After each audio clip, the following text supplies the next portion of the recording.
In the heart of South Asia, an ambitious vision faces a critical moment. SAARC, or the South Asian Association for Regional Cooperation, stands at a crucial turning point. Is the dream of a united South Asia fading into history? Is SAARC dead?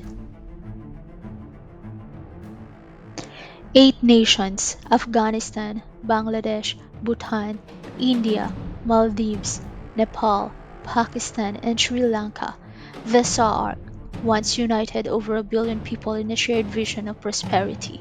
But today, as geopolitical tensions simmer and economic hurdles loom large, a haunting question emerges. Is SAARC really dead? Is this ambitious regional alliance truly at its end? Uh, SAARC is in trouble basically because how do you have a regional organization where one member does not hide the fact, in fact, sometimes proclaims the fact, that they undertake, I'm using the most neutral words possible, violent actions against other members? You know, if we are to sit as a group, but you reserve the right to attack me at night, how long are we going to sit as a group? These words cut to the heart of SAARC's existential crisis. Dr. Jai Shankar highlighted a fundamental contradiction. How can an organization built on cooperation function when trust between its members has eroded so dramatically? The foreign minister's statement lays bare the tensions that threaten to tear SAARC apart, accusations of violence, mistrust, and the challenge of maintaining unity in the face of bilateral conflicts. This candid admissions raises profound questions about SAARC's viability. Can an alliance survive when its members view each other with such suspicion? Is there a path forward for regional cooperation in South Asia despite these deep-seated issues? To understand how SAARC reached this critical point, we need to go back to its beginnings and examine the ideals that brought these nations together in the first place. In December 1985, as South Asia grappled with shared challenges of poverty and underdevelopment, SAARC emerged in Dhaka, Bangladesh. It was born from a vision of regional cooperation proposed by Bangladeshi President Ziaur Rahman, who envisioned a bloc that could foster economic and cultural cooperation to transform South Asia. The road to SAARC's formation was long and complex. The idea was first proposed in 1977, but it took nearly a decade of careful diplomacy and negotiations to bring it to fruition. India, the region's largest nation, was initially hesitant, fearing the smaller nations might gang up against it. Pakistan, too, had reservations about Indian dominance despite these challenges. 8 nations came together with a foundational principle to create an order based on mutuality, respect, equity, and shared benefits. SAARC was established to accelerate economic and social development in the region. The policies of SAARC aim to promote welfare economics and collective self-reliance among South Asia. The early years of SAARC were marked by cautious optimism, a moment of great hope and aspiration.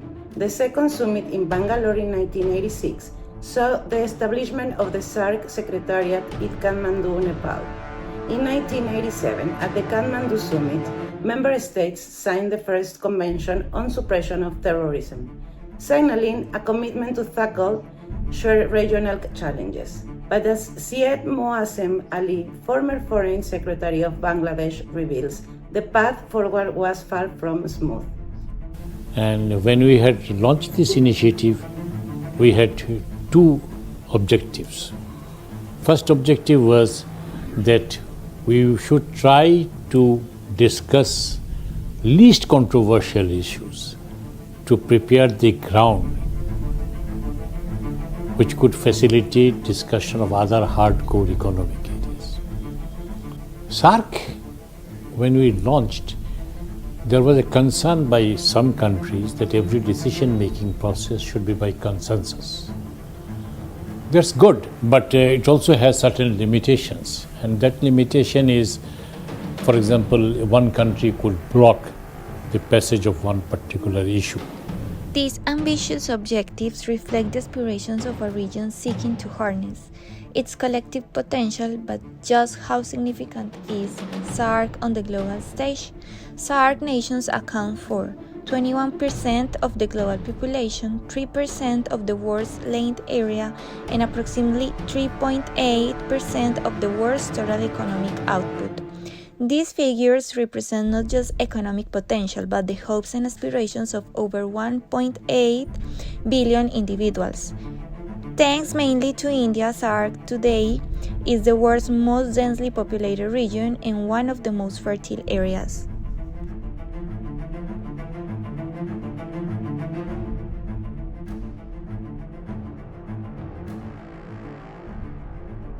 According to World Bank, they expect a 6 to 6.1% growth for South Asia in the coming years, but that is because of a strong growth in India, but the rest of the region would not make any strong progress in terms of GDP per capita income.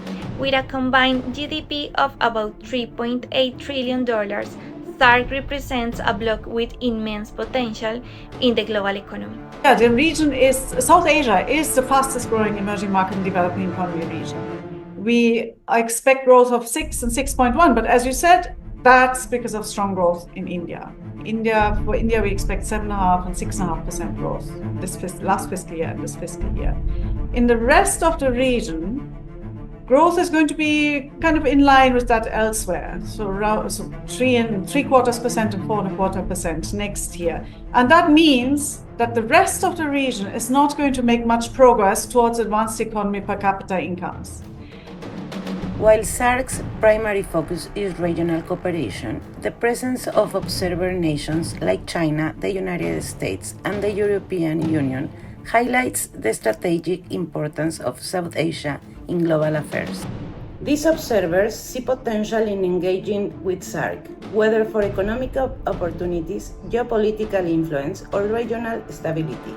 However, the true measure of SAARC's global significance lies not in these observers, but in its own achievements, challenges, and potential, from trade agreements to social initiatives.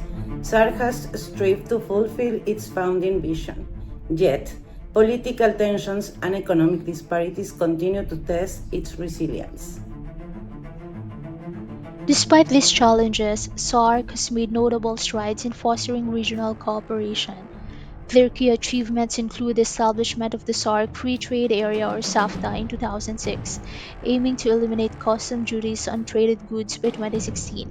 The South Asia Preferential Trading Agreement or SAPTA in 1995 laid the groundwork for trade through preferential tariffs.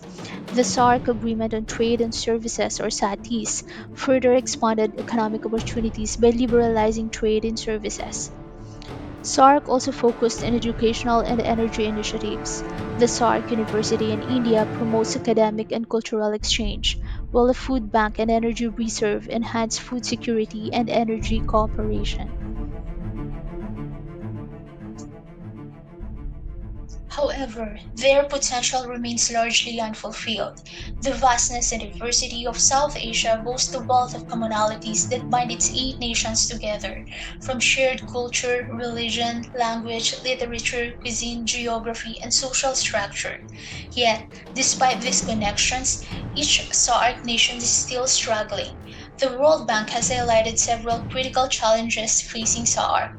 These include persistent poverty, inadequate infrastructure, and limited access to education and healthcare. These issues are exacerbated by political instability and frequent natural disasters. It is within this complex landscape that SAARC operates, aiming to leverage regional cooperation to address these pressing issues and unlock the region's vast potential. Governments across South Asia say they are trying to improve fiscal discipline and build resilient economies. But most people in the world's most populous region aren't convinced this will improve their lives.